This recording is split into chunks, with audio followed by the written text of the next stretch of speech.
What makes this collaboration special is that both organizations have a commitment to international engagement and to community involvement. It's at the heart of what Morehouse is about, and it's at the heart of what USAID does as well. This partnership very much fits with Morehouse's commitment, its strategic commitment to producing graduates who will go beyond our borders to engage the world and to engage in service, much needed service around the world. What's at the heart of what we do here at Morehouse is a liberal arts education. That liberal arts education prepares our students for lifelong engagement, lifelong work that involves leadership and also commitment and service to community. As we get started in this event, I'd be remiss if I did not offer some thanks, which is appropriate to what a provost should do at an academic institution. I want to thank two faculty colleagues in particular for ensuring that this could happen. I want to thank, first of all, Dr. Jan Adams, the lead director of the Andrew Young Center for Global Leadership. Thank you, Dr. Adams. And I also want to thank Dr. LeVar Smith, Assistant Professor of Political Science, for his pivotal role in this relationship as well.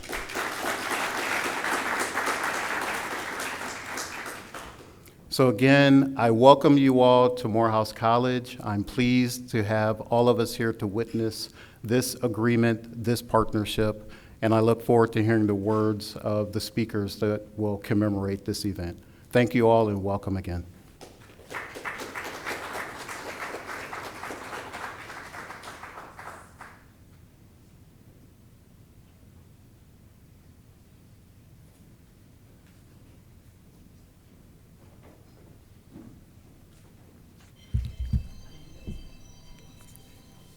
Good morning, guests. My name is Roland Jackson Jr., and I am a sophomore political science major, international studies minor student here on the pre-law track at Morehouse College from O'Fallon, Missouri. On campus, I am an Eagle Scout, UPS, Adams, and King Scholar, the sophomore class president for the 2022 through 2023 school year, and I also had the opportunity to be a model for the Spellhouse Polo Ralph Lauren collection this past spring. International relations interest me as I am interested in the international development of our country and the short and long-term results of international relationships between the United States and other countries and nations. In the future, I plan on attending law school after I graduate from Morehouse, and one day would like to become a political analyst for a White House administration or for CNN. Today, I have the honor and privilege of introducing our college's 12th president, Dr. David A. Thomas, and our special guest, United States Agency for International Development Administrator, Samantha Power. Administrator Samantha Power, originally from Ireland, immigrated to the United States at the age of 9, and eventually moved to Atlanta, where she attended Lakeside High School. She began her career as a war correspondent in Bosnia and served as a professor at Harvard's Kennedy School and the Harvard Law School. She continued her career as the U.S. ambassador to the United Nations under the Obama administration. Administrator Power was sworn into office as the 19th administrator of USAID in May of 2021. Under her leadership, USAID has enhanced its long-standing leadership in climate change, food security, democracy, women's empowerment, and global health. As administrator, she is shepherding through a new vision for USAID's work abroad, one that centers locally led and inclusive development in meeting the world's most challenging problems with innovative, long-lasting solutions. In addition, she is a Pulitzer Prize-winning author and the first USAID administrator to be a member of the National Security Council. Ladies and gentlemen, please help me welcome Administrator Samantha Power to Morehouse College.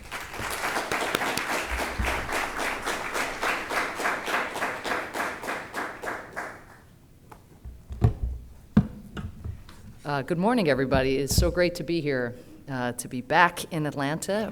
Ron, that was a great introduction with one exception. Why be a political analyst when you can do the work? You don't have to analyze the work. You are so capable of coming and making a major difference. Let other people analyze the work that you do and celebrate it. I'm excited to bring you to USAID to make that happen. I could not be happier to be back here in Atlanta, Georgia. I'm really grateful to President Thomas, to Provost Brown, to the students and faculty here at Morehouse for being a part of this incredible day, this incredible partnership, which I hope people will look back on and recognize as an inflection point in the kind of collaboration that we do, and indeed an inflection point for some of the students who are here today.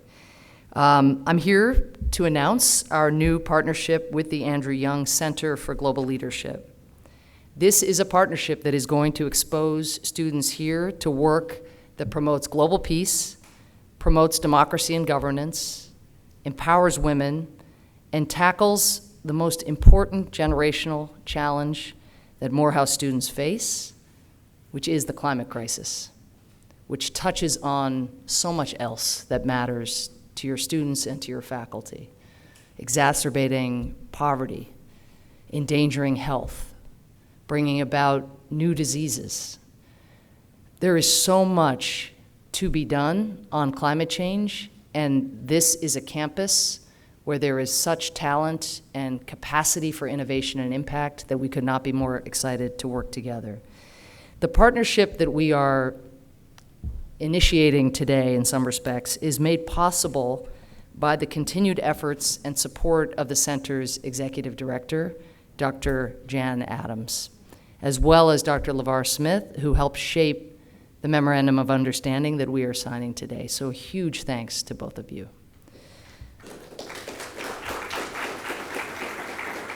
I must also thank the USAID team who helped make this partnership real. Ryan McCannell, Jennifer Hawkins, Alexius Butler, Kathy Bodie, and Julie Southfield. I also want to welcome State Representative Dexter Sharper, who has long served his fellow residents of Valdosta, Georgia. And finally, I want to acknowledge a few Morehouse alums with ties to our agency, USAID. First, Julius Coles, who is with us today, class of 1964, whose 30 years in the Foreign Service took him across half a dozen posts in Africa and Asia. And Nicholas Bassi, class of 1997, who dedicated most of his career to expanding diversity in foreign policy and development work, from the Institute for International Public Policy to the Peace Corps, and then to the U.S. Agency for International Development, USAID. That mission is at the core of why I'm here today. Diversity and inclusion aren't luxuries. They are critical to the success of any aspect of public policy, including American foreign policy. And they are certainly critical to the success of USAID's programming and our pursuit of improvements in human welfare around the world. But I gotta be frank, I'm a frank kind of person. We have not done enough to seek out diverse sources of talent at USAID. We just haven't. We have posted job listings with great enthusiasm or attended career fairs at places like Georgetown or Yale or even Emory University. But we've only recently started recruiting aggressively and engaging faculty in a much more intentional way at minority-serving institutions like Morehouse and Spelman. And we're now providing opportunities like internships, mentorships, and research grants for people like Rollin, who've got the goods, and we just want to nurture that talent and make sure that those exposures come early and often, and that mentorship is made available and careers in international development open up. So we are changing the way business as usual has been done. In the last year alone, thanks to the efforts of the team that I mentioned a minute ago, we have signed partnership agreements with Tuskegee, with Delaware State, with Alcorn State, and with Florida International University. And today, I could not be more privileged to join you here at Morehouse in a city so close to my heart, celebrating a new partnership with a center named after a personal hero of mine. As Rollin mentioned, I spent my formative years here in Atlanta, where I attended Lakeside High School. My first day at school coincided with the early years of DeKalb County's new busing system, a culmination of a lengthy effort to integrate the county's schools that maybe some of you here were involved in. That first morning, my first day of high school in 1983, I arrived as hundreds of black students disembarked from yellow school buses and walked into the school heckled by angry white parents who had fought against the integration in school board meetings and in courtrooms. But the black students and their families prevailed, and my graduating class, the Lakeside Vikings class of 1988, would become the first where black students outnumbered white. When I served as U.S. ambassador to the United Nations, I marveled at the fact that I, this Lakeside High School grad, was occupying a role once filled by Andrew Young, who, in addition to being a civil rights legend and my hometown mayor, also had pioneered, really, in many ways, the idea of a foreign policy rooted in the protection and promotion of human rights, a principle that showed day in, day out in his advocacy on behalf of the marginalized and the oppressed around the world. Of course, Ambassador Young comes from an institution with a long, storied history in promoting social justice. I find it immensely moving to think of Morehouse's first classes meeting in a church basement back in 1867, freed slaves defying expectation and threat to gain an education that white Americans didn't believe they deserved. I also feel privileged to address the newest generation of Morehouse men, driven men of conscience, who, no matter their careers, are committed to creating a more just world. Perhaps no one illustrated this path better than Morehouse's most famous son, Dr. Martin Luther King Jr. Though we rightly credit him and celebrate him for creating a more just America, if an insufficiently just America, we recognize, Dr. King's vision of justice was global.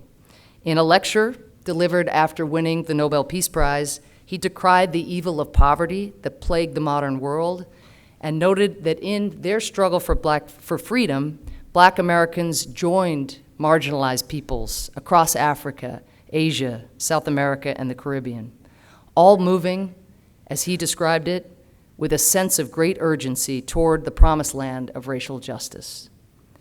Dr. King's message resonates today because today's Morehouse men inherit a country whose destiny is literally inseparable from that of the world, a world where borders are porous to pandemics, a world where one man's needless war in a distant land can lead to spiraling food and fuel costs right here in Atlanta, Georgia.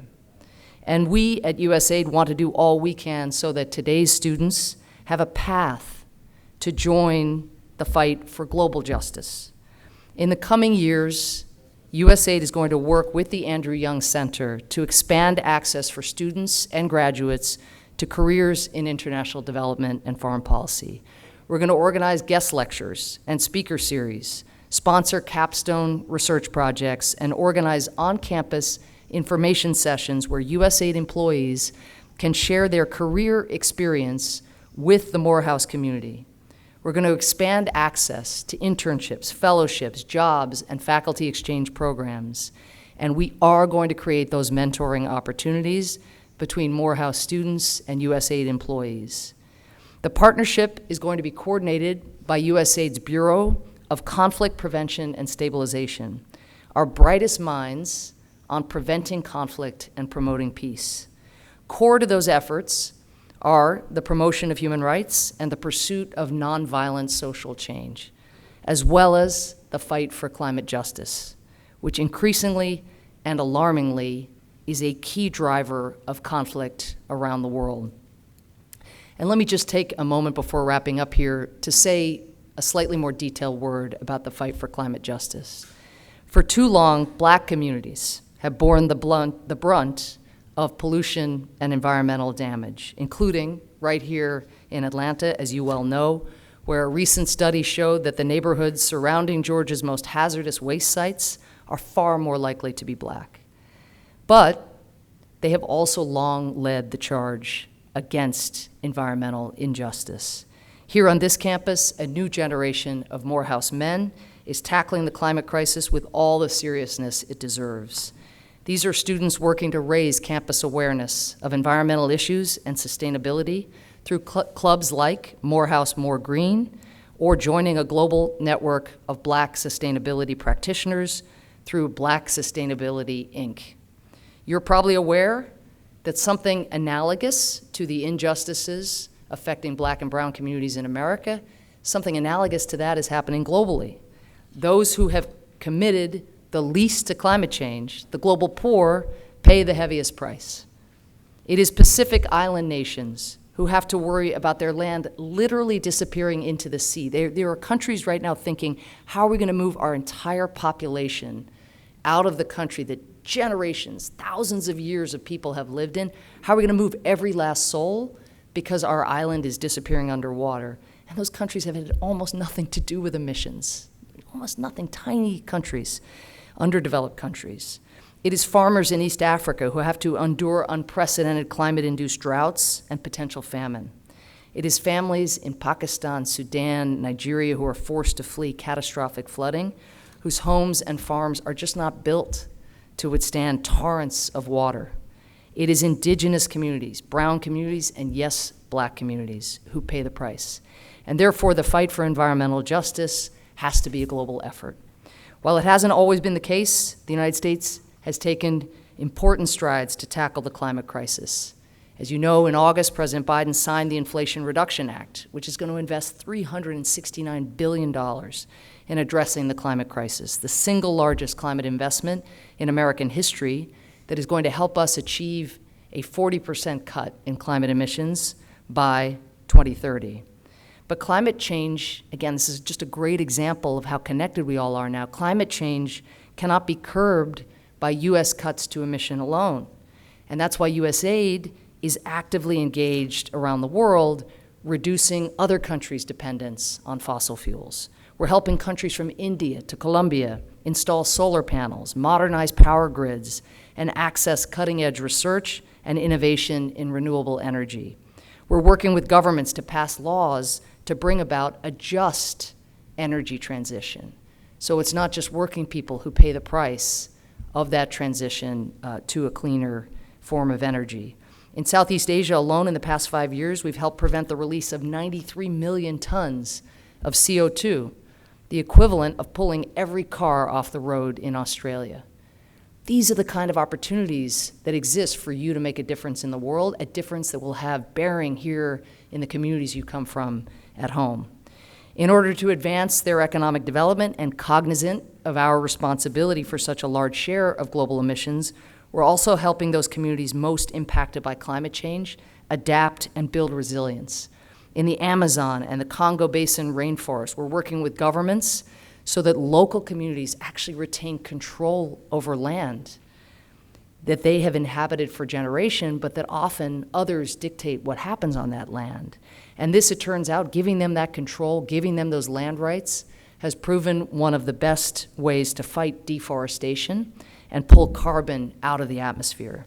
And in the Democratic Republic of Congo, where the mining of cobalt and lithium is critical to our planet's green energy transition, we are working with the government to implement and enforce legal protections for environmental and human rights advocates, to counter human rights abuses and corruption, and to connect small-scale miners directly with buyers so that local communities, not just big foreign companies, benefit from that energy transition.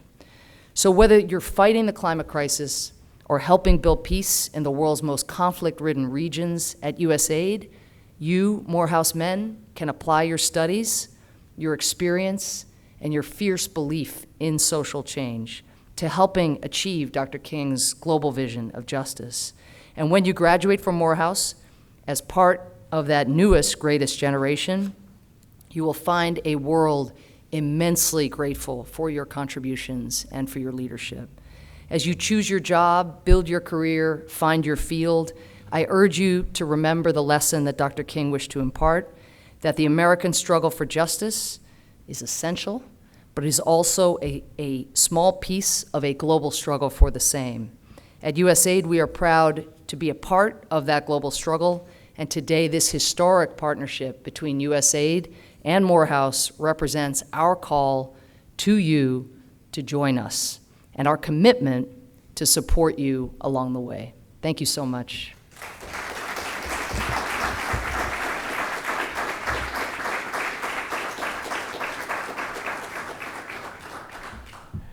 Now I have the honor of introducing our college's 12th president. Dr. David A. Thomas is the 12th president of Morehouse College.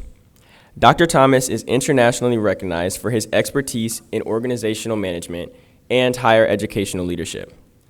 A noted academic scholar, award-winning author, and business consultant for 100 of the Fortune 500 companies, Dr. Thomas has also served as Dean of Georgetown University's McDonough School of Business and on the faculty of Harvard Business School and the Wharton School of Business at the University of Pennsylvania. At Morehouse, his fundraising leadership has resulted in approximately $190 million, a still growing total higher than during any other presidential tenure in the history of Morehouse College. Under Dr. Thomas's strategic direction, Morehouse has extended its reach by launching its first online degree programs and has amplified its positioning as a center of intellectual discourse and social engagement in areas such as global leadership, professional equity, social justice, and innovation. Additionally, he serves on the board of DTE Energy, Common Fund, Vanguard, and Yale Corporation. He is also a senior advisor for grain management. Dr. Thomas earned a PhD in Organizational Behavior Studies and a Master of Philosophy in Organizational Behavior, both from Yale University, along with a Master of Organizational Psychology from Columbia University, and a Bachelor of Administrative Sciences from Yale College. Ladies and gentlemen, please give a hand for our college's 12th president, Dr. David A. Thomas.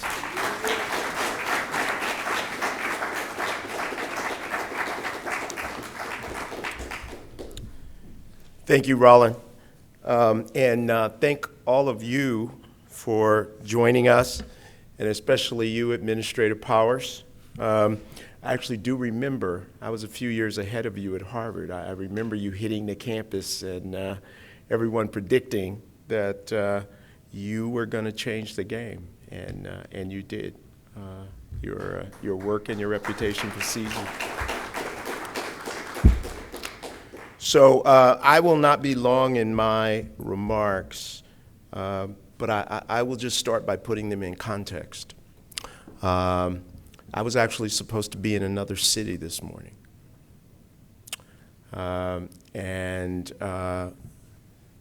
This event came about on my calendar. I looked into exactly what it was, and I applied the rule that I often apply when I can be 3 or 4 places in any given hour of the day, which is the life of the president of Morehouse College. And that rule is, where can I show up and be a part of what will define the future of Morehouse College if, long after I have left the earth, people look at Morehouse College and it has achieved my vision for it, which captured briefly is that in the 21st century, we will have as much impact as Morehouse had on the 20th century. And you cannot write the history of the 20th century without writing about Morehouse. So what has to happen for that to be true for the 21st century? One fundamental aspect of that formula is that we have to be global. We have to be global. We have to think of Julius Coles, class of 64. I thought you were younger than that, Julius. But we have to think of Julius as the tip of the spear. When he left Morehouse, there weren't very many of us who were truly going global. He's the tip of the spear that has to define where we take Morehouse in the future. We have to be global. The 20th century was the American century. The 21st century is the global century. As Administrator Powers was saying, the existential threat of the 21st century is the climate. It can only be solved globally. No single country can solve the global crisis. And we need leadership that understands the world globally, and in particular, understands those communities and parts of the world that are disproportionately impacted. We need leaders who will bring a sensibility about social justice that is not simply intellectual, but it is also somehow deeply ingrained in their sense of identity. I believe that those are the kinds of leaders that we are producing here at Morehouse College. And so, I believe that we are important partners for USAID in their effort to become more intentional. And what I loved about your comments, Administrator, was that what you described was, it's not about job fairs, job posting. It's about an intentionality of creating the core of leaders who will impact and define the 21st century. And who at the end of this century, we will look back and be able to ask the question, have we made the planet a better planet than it was when we came into it? I'm a baby boomer. Some things happened on our watch. But I cannot say that we have left you a world with more potential than we were born into. I believe that the requirements for leadership, the focus, is actually a steeper climb than was the climb we had to make in 1956 and the year I was born. When in some ways, while if you go back and you read headlines from 1956, there was a way in which you could read one side of the paper and there was no hope. But when you read the other side of the paper, there was lots of hope that things were moving in the right direction. We're challenged in that today. Your generation will be challenged. So leadership is important. This effort with USAID is also very much aligned with principles in our strategic plan, one of which is creating partnerships of purpose. The reality for Morehouse College today is that lots of institutions knock on our door and say they want to do something. We become very intentional about saying that we're going to choose who we partner with, not simply accept who shows up at the door. And part of the criteria is that it's a partnership of purpose, that it's a partnership with an entity that shares our values, understands our mission, and together we're moving in a shared and common direction with force and intentionality to create a better world. So this is a partnership of purpose. Another plank in our strategic plan is Morehouse Beyond Borders, extending the reach, impact, focus of Morehouse. And one of the objectives there, and Dr. Adams and her team are part of helping us move toward making it happen, is that every student at Morehouse will have a global experience and global exposure, and that we will become a more global campus so that we are global at home, not just out in the world, but global at home.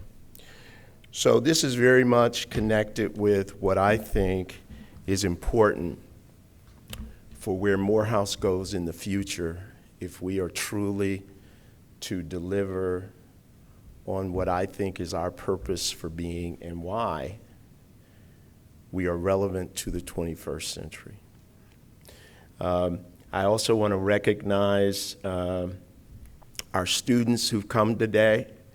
And I spoke to a couple of them, and a couple of them, I said, well, why are you here? And one of them just said, I just want to understand what's going on, right? Following that curiosity. And hopefully my students, our students here today will walk away thinking, I have to be global. Morehouse men, we have to be global. Because when people look at us, they don't think global. So we have to be global.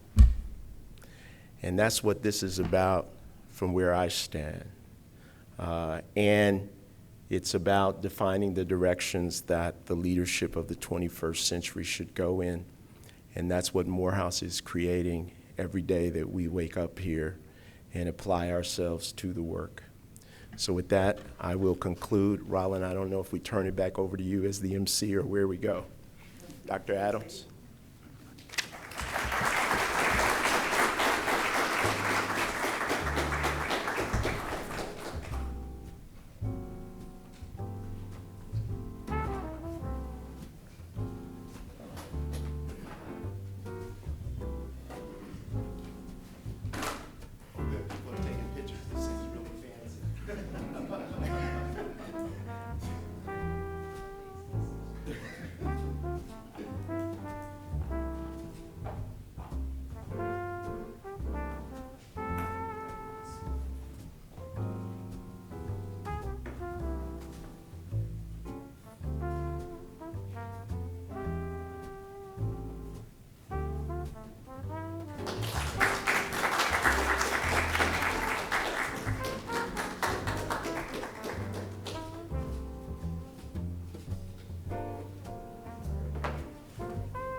I'm Jan Adams, and it's just a delight for me to be here today and to just say thank you to everyone who was able to join. Thank you to Administrator Powers. Thank you to our President, Dr. Thomas. Thank you to our Provost, Dr. Brown, and to LeVar Smith, who helped make all of this possible, and the team, also wonderful team at USAID. This is an important strategic partnership for the Andrew Young Center and for the college. It means a lot for us because what it means is we move from having an informal relationship in which we have had the support of USAID for many years, and a partnership that was developed and strengthened by the previous true executive director of the center, Julius Coles. And now we have a well-defined relationship that will take us into the 21st century. So we are excited about that, what this is going to do for our students, what this is going to do for us strategically around Morehouse Beyond Borders, and we just couldn't be happier about this partnership. So we're very grateful for your presence today, and we thank all of you for being here, and I think this part is adjourned.